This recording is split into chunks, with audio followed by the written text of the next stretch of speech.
Olá a todos!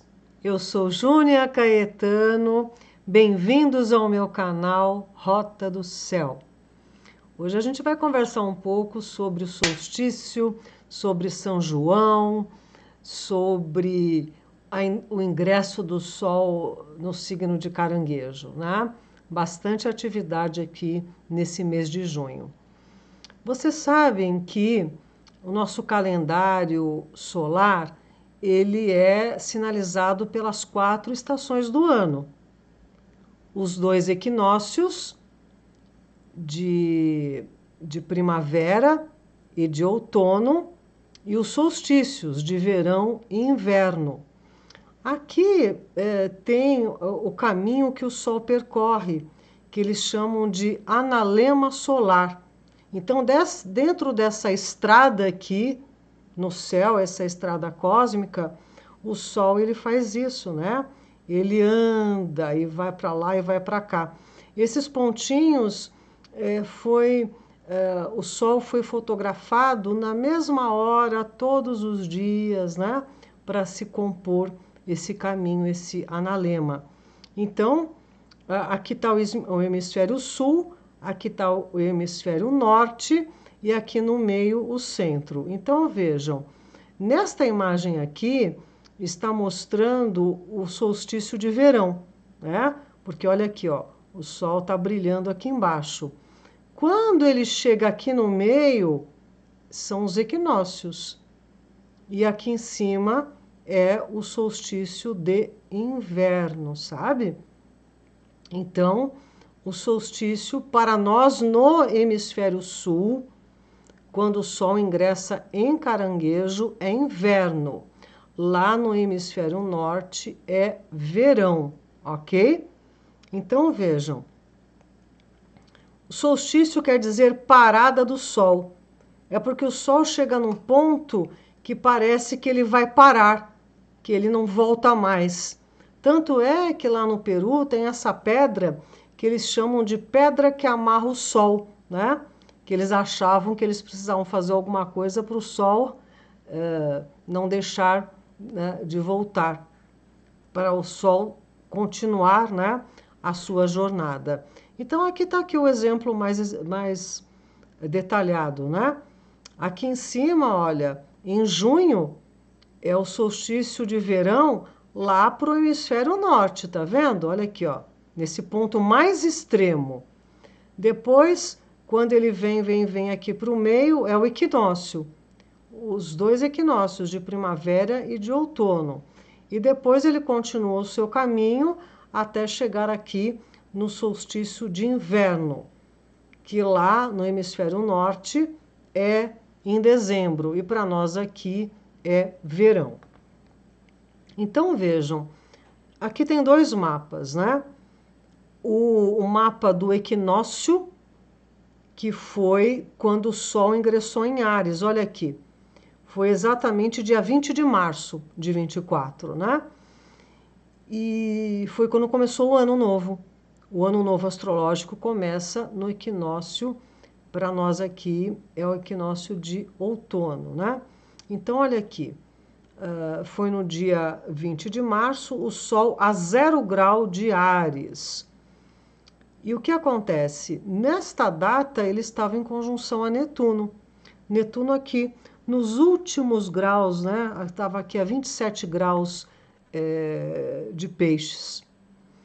E interessante que aqui para nós, no Brasil, nós tivemos um grande problema lá no Rio Grande do Sul, as enchentes, né? E que, como toda a situação netuniana, muito nebulosa, cheias de meias-verdades, situações confusas, desencontradas, uma série de situações suspeitas. E o mais difícil de tudo, a tragédia, né? A tragédia aí de milhares de famílias que, enfim, todos nós sabemos o descaso que aconteceu, né? Todas as coisas que rolaram. Pois então, aqui está um mapa do solstício de inverno. Será dia 20 de junho, às 17h51. E olha que interessante, o Sol a 0 grau de Caranguejo, em quadratura a Netuno. Então, vejam, que coincidência. Os dois momentos, né, esses dois pontos de poder no tempo, o ascendente em Capricórnio. E Capricórnio exige muito esforço, né? Capricórnio exige planejamento, porque busca resultados. E Capricórnio também representa o governo, os governantes.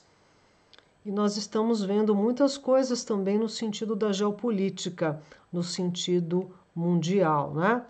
Reunião do G7 e uma série de situações na geopolítica, os ânimos ficando cada vez mais acirrados e, enfim, sendo tudo encaminhado para um grande conflito mundial e parece que não demora muito, não é? Então as coisas estão neste pé. Então veja, o que significa caranguejo, né? As pessoas quase não se identificam com este signo quando falam assim, ai, eu sou de Caranguejo, mas eu não quero ficar em casa e ter 15 filhos. Não é assim que funciona a coisa, né?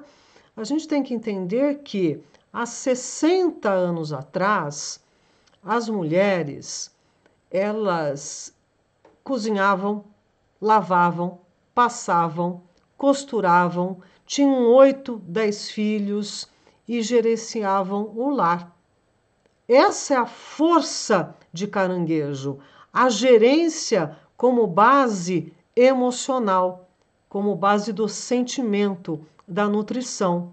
Hoje em dia, na vida moderna, isso é levado para o lado profissional, não é? E nós vamos ver quantas mudanças aconteceram nesse eixo, né? Nesse eixo Caranguejo, o lar, e do outro lado está lá em cima, Capricórnio, a profissão.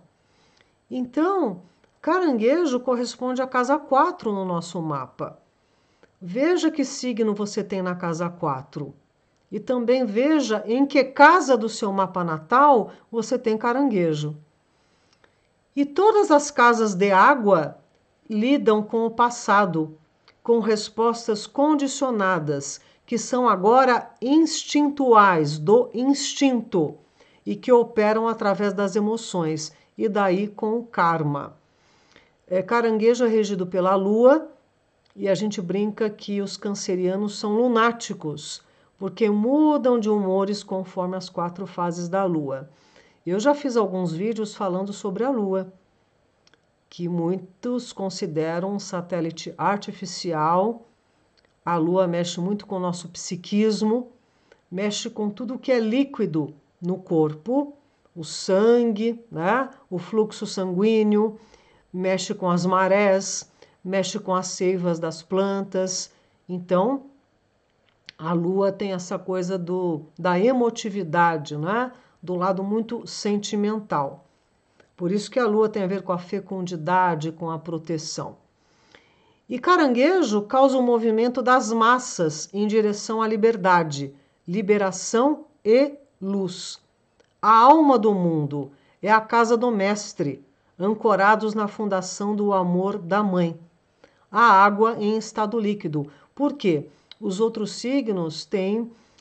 nós temos 3 signos de água, né? O Caranguejo em estado líquido, Escorpião, que é no estado sólido, e Peixes no estado gasoso. E vejam que a casa 4 e Caranguejo tem a ver com o fundo do céu, que é a casa 4. Então, quem nasce com o Sol na casa 4 é como o Sol da meia-noite, lá da Noruega, perdão, que nunca se põe, né?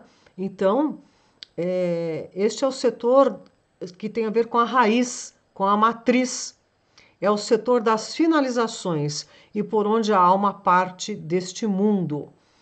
A casa 4 também tem a ver com a pátria, com o serviço público, não é? A lua também tem a ver com isso. Então, o elemento água tem a ver com o nosso corpo emocional. E o temperamento é fleumático.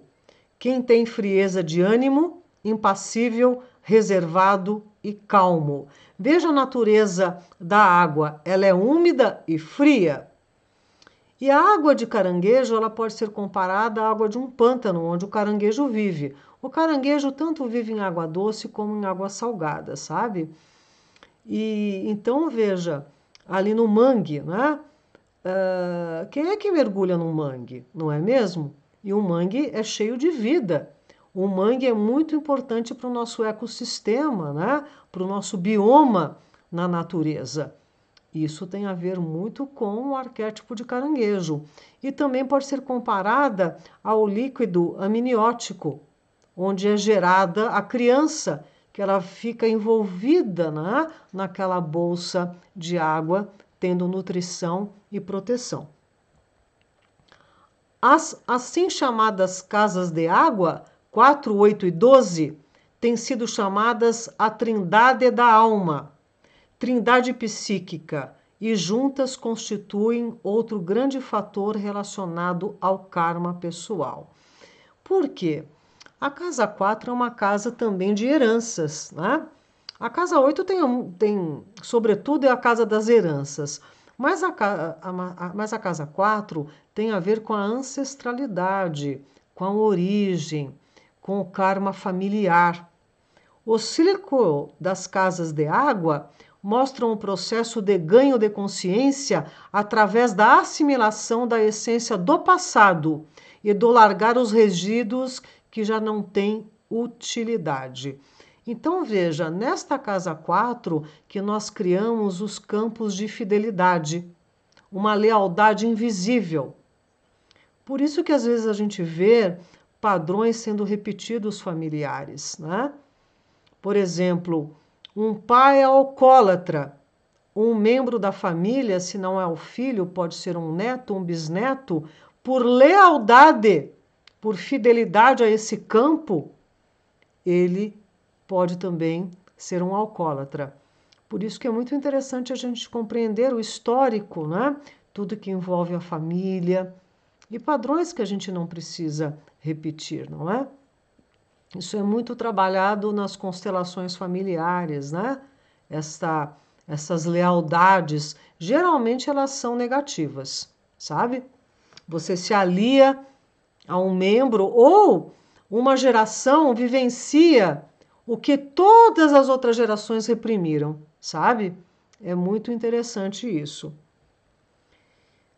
E a casa 4, ela tem a ver também com os processos de finalização. E com a morte, né, no sentido que é através da casa 4 que a gente sai desse mundo, né? Para o antigo Egito, a morte física não era o fim da existência, existindo a possibilidade de uma vida no além. Contudo, para aceder a esta dimensão, era necessário ter levado uma vida de acordo com uma arte, ou seja, uma vida equilibrada, segundo o livro egípcio dos mortos, né? Para ter uma vida melhor aqui, quando sai da Terra, né?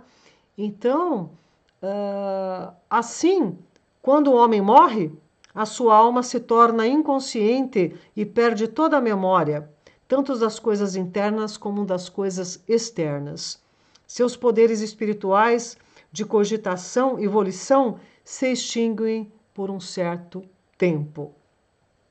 Então, a morte não é o fim. E nós não nos preparamos para a morte. A gente tem medo das finalizações. Interessante que caranguejo é um signo ligado ao apego, né? À possessividade, aos vínculos, às alianças. Né? Caranguejo quer intimidade, mas vira possessividade, ciúme, chantagem emocional, controle, né? Sobretudo do ponto de vista emocional. Só que nada é despencado, não tem 12 signos soltos, existem 6 eixos. E caranguejo está no eixo junto com Capricórnio. A casa 4, caranguejo, representa a mãe. E a casa 10, Capricórnio, representa o pai. É claro que isso pode alternar em alguns mapas. Por quê? Muitas vezes o pai faz o papel de mãe ou a mãe faz o papel de pai.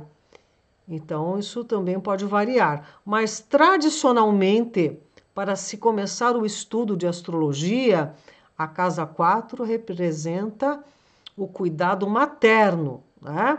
E a casa 10, o provedor, que é o pai, né? Que vai trazer o sustento material para a família.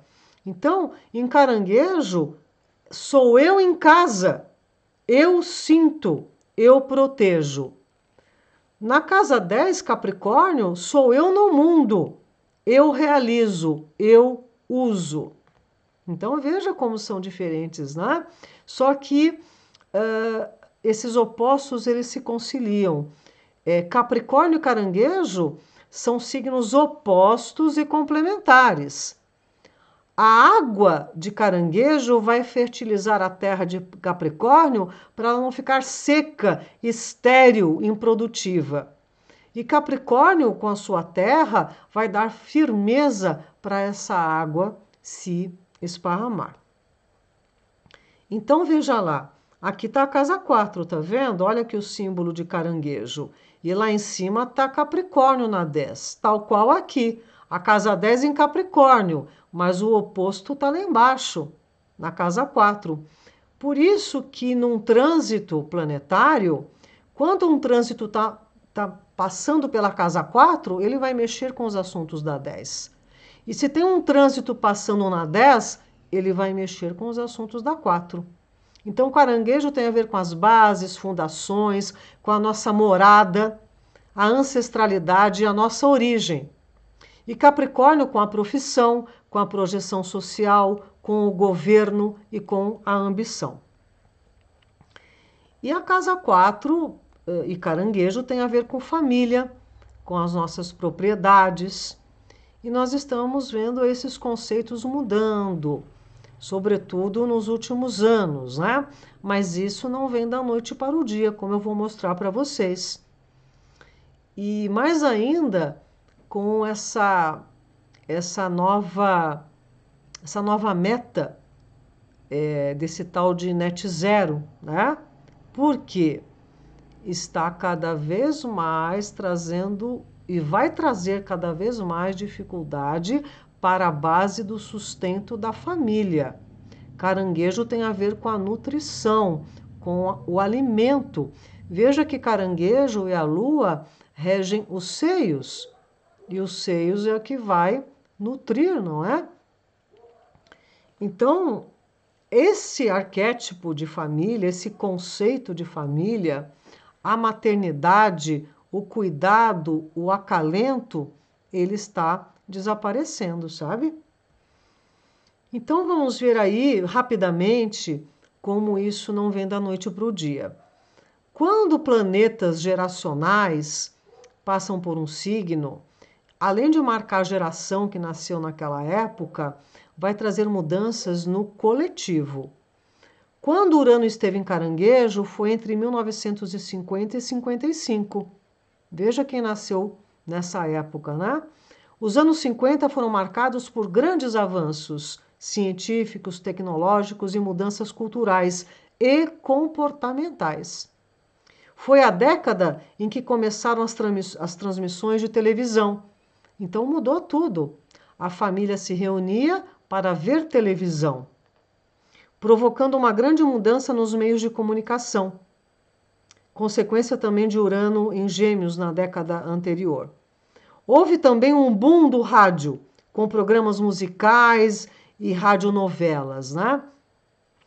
Pessoas nascidas nesse período normalmente vivenciaram ou vivenciam rompimentos relacionados ao lar, à família e às suas raízes. O Urano traz situações desagregadoras, né? E quando Netuno teve em Câncer, em Caranguejo, de 1901 a 1915, ocorreu no período o primeiro conflito mundial. Também teve um grande terremoto lá em São Francisco, que acabou com muita gente, né? Acabou praticamente com São Francisco. Teve a descoberta das vitaminas e a teoria da relatividade de Einstein. E quando Plutão esteve em Caranguejo, que foi de 1914 a 1939, foi o período dos dois conflitos mundiais. Então teve uma transformação profunda no conceito família desde lá, com relação à pátria, aos vínculos, às propriedades, à segurança emocional e material e também ao status. Foi o final da segunda Revolução Industrial, onde teve um êxodo rural e uma urbanização. Então, começou a mudar o conceito de propriedade, de estrutura. As pessoas começaram a sair do campo e ir trabalhar na cidade. Olha o eixo lá, Caranguejo, Capricórnio. Né? Foi uma coisa estrutural. E teve uma mudança muito recente com Plutão em Capricórnio. Plutão lá em cima em Capricórnio, mexendo lá embaixo com Caranguejo. A última vez foi de 1762 a 1778. Né? E recentemente de 2008 a 2023. Nós vimos um período de medo e insegurança, com aumento do desemprego e crises financeiras e econômicas no mundo todo. Foi intensificado o controle do Estado profundo, o Deep State. Tivemos crise sanitária para todo mundo ficar em casa, né? O home office e muitas transformações no conceito família. Por exemplo, cientistas criam um modelo de embrião humano sem usar esperma ou óvulo. Então, eles estão mudando muito a situação por conta dessa etapa do transhumanismo. Por quê? As máquinas não precisam se reproduzir, não da maneira que nós nos reproduzimos. E a ciência está avançando de uma determinada maneira que também o vínculo família, homem e mulher, já estão sendo, digamos assim, adulterados, né? Além do que, robôs inteligentes podem vir a ser babás, né? E essa é uma questão que impõe um dilema ético e científico. Então, para onde estamos indo? Para onde está caminhando esse conceito família, pai e mãe? Né? Até que ponto isso está sendo para a nossa evolução de verdade? Não é mesmo? Por quê? Por conta dessa mudança do sapiens sapiens orgânico para o transhumano. E isso está arrastando uma série de situações, né? E inclusive a questão do vínculo, do sentimento, né? Nós vimos agora essa semana uma grande situação aqui no nosso país com relação à possibilidade de se interromper uma vida a partir dos 5 meses até de gestação, né? Dizendo que a vida é um amontoado de células e que não pega nada, né? E a questão não é se a mulher tem todo o direito. Eu concordo que a mulher tem todo o direito de decidir sobre o seu próprio corpo, né? Mas e o direito da criança, né? Será que uma injeção letal, que nem é utilizado na veterinária, que é proibido isso na veterinária, você pode fazer num feto dentro de você? Então é uma questão muito polêmica, não é? Que inclui um lado muito ético. Enfim, isso tudo para nos mostrar como é que essa questão da maternidade, da vida, da gestação está sendo mexida. E eu não estou fazendo aqui juízo de valor, eu estou apresentando uma situação, né, que está acontecendo. Pois então, justamente nessa época em que o Sol está em Caranguejo, que a gente comemora o São João. Eu digo para todos os meus irmãos que é numa noite de São João que vamos se transformar. Então, o culto a Adonis, em 24 de junho, celebrava a renovação, a boa nova do renascer da natureza. E o cristianismo substituiu Adonis por São João Batista. E nos festivais pagãos, né, da antiguidade, os festivais de fogo, o Iule tinha a ver com o solstício de inverno, né? O festival de fogo celta. E você sabe que João Batista foi um personagem muito importante. Ele também nasceu de um milagre, e 6 meses antes de Jesus. Ele era filho de Isabel e Zacarias, que já eram idosos. Então, além de Jesus, outras concepções milagrosas aconteceram na era de peixes. Isaque, o filho de Sara e Abraão, que já eram idosos. A Sara nem tinha mais fluxo menstrual. Samuel, filho de Ana e Elcana, que também eram idosos. E José e Benjamim, filhos de Raquel e Jacó. Raquel demorou muitos anos, mas muitos anos mesmo, para engravidar. Se pensava até que ela era estéril. Então, Isabel era prima de Maria. E quando Maria ficou sabendo que estava grávida, e elas moravam em distantes uma da outra, elas combinaram o seguinte: quando Isabel desse à luz, ela ia fazer um mastro e acender uma fogueira para que de longe a Maria soubesse que o bebezinho tinha nascido. Por isso que tem essa tradição, né, da fogueira e do mastro. E veja com relação a São João. Os judeus esperam o retorno de Elias por ocasião da Páscoa e costumam deixar uma cadeira vazia à mesa para receber Elias, conforme a profecia em Malaquias. Jesus disse que João Batista era o Elias esperado, e Elias nasceu na data que todos esperavam, que foi lá na época da Páscoa.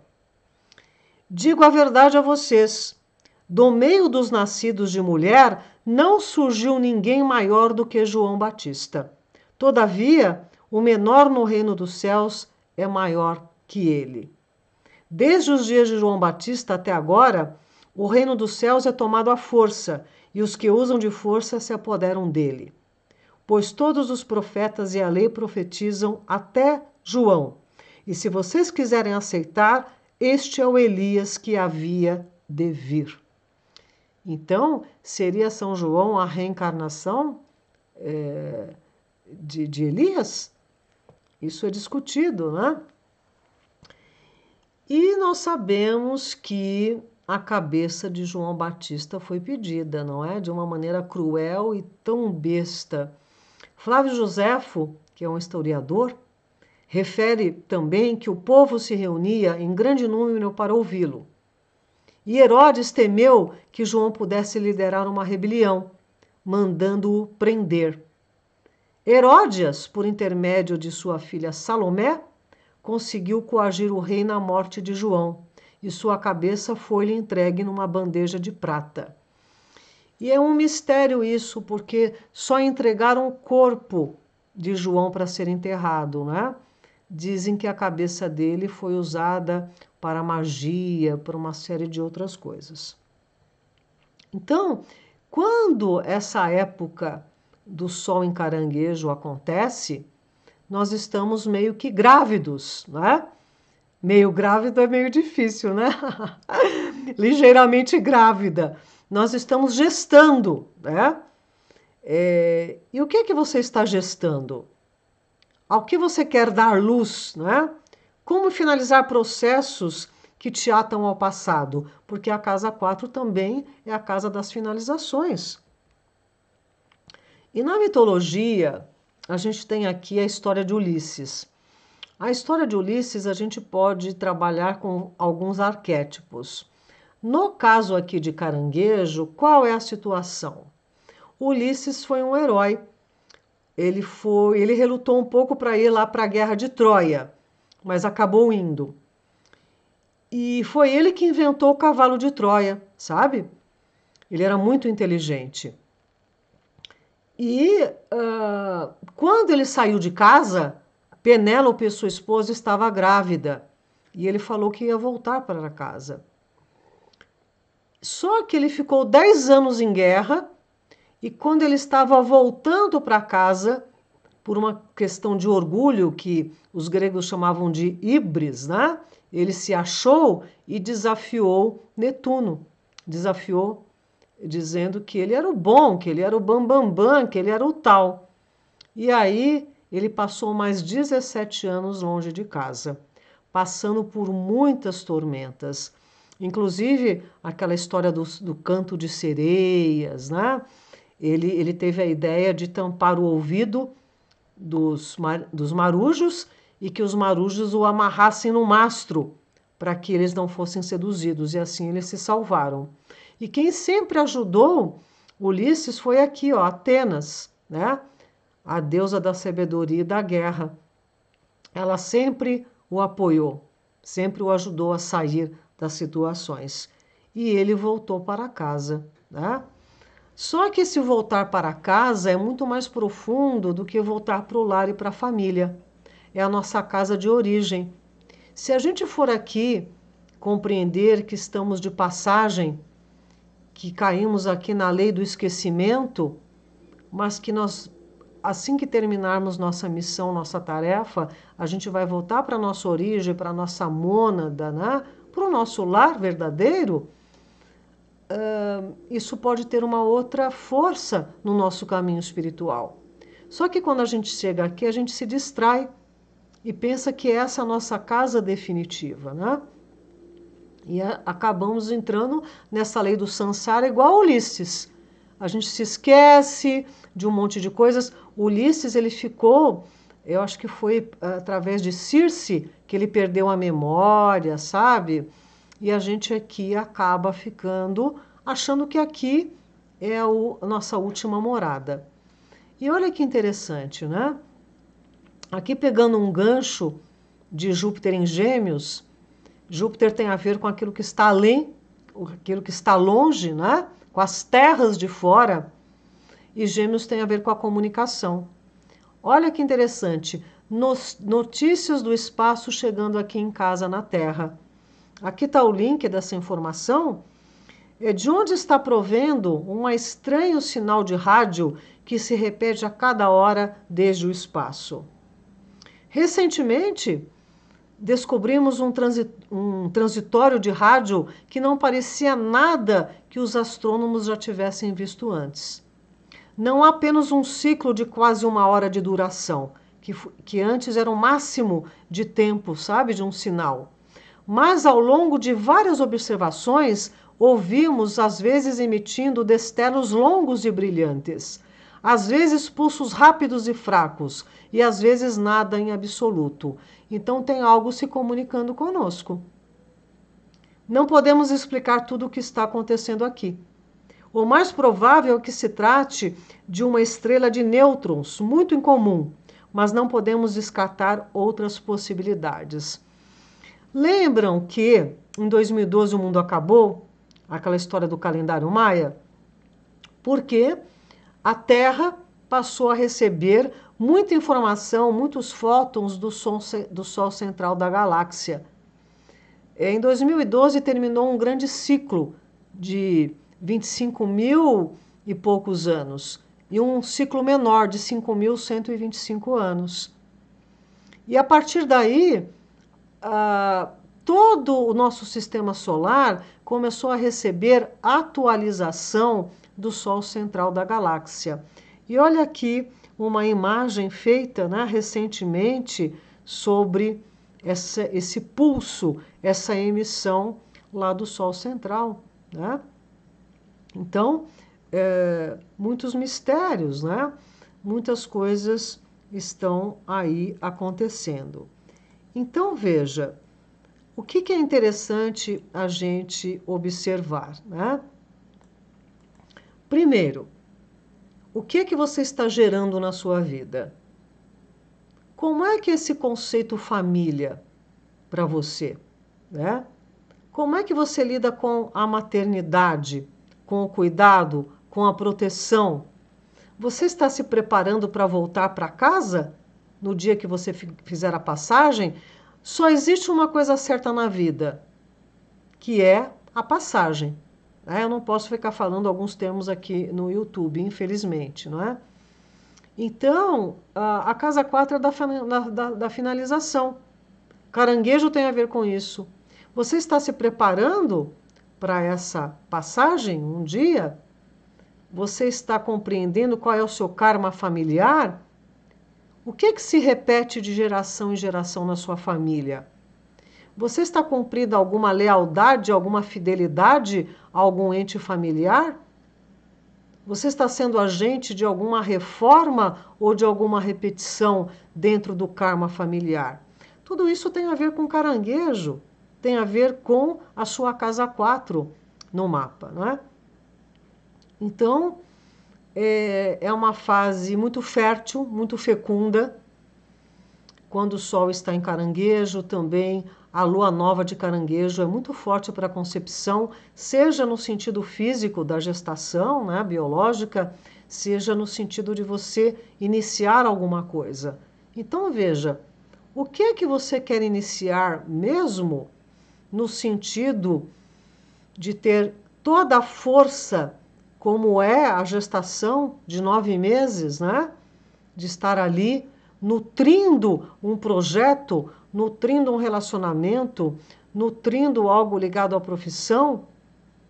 Vamos arrumar a nossa casa interna. E por falar nisso, cure a sua casa, né? Cure o campo energético da sua casa. No Feng Shui, aquela arte milenar chinesa, eles reconhecem a casa como um ser vivo. Ela é feita de material orgânico, tem forma geométrica. Quem lá habita sente e pensa, emanando frequência e energia. Então, como é que está a sua casa? Ela está harmonizada? Se você mora com outras pessoas e tem um quarto só para você, harmonize o seu quarto, corrija o seu quarto, né? Então, o ambiente doméstico ele é muito importante, né? Porque é o nosso refúgio, é a nossa guarida, né? É a nossa morada. Ok, meus amados? Então, o que eu tinha para trazer hoje para vocês era isso, a importância do solstício, a importância da comemoração de São João Batista, a importância de Caranguejo e da gente não se desconectar com a nossa origem. Você vai querer passar a sua eternidade aqui, nesse samsara, ou você vai querer voltar para sua casa? Ok, meus amados? Se vocês gostarem, peço sim que deem um like, que vejam se estão inscritos, e para que o canal tenha relevância, né? E a gente também pode conversar ali nos comentários, tá bom, meus amados? Então, um feliz solstício para todo mundo e vamos pensar melhor nesse conceito, né? Família, porque ele está sendo desconstruído por conta dessa fase transhumana, né? Sendo implantada a passos largos. Ok? Então, um grande abraço para vocês e até breve.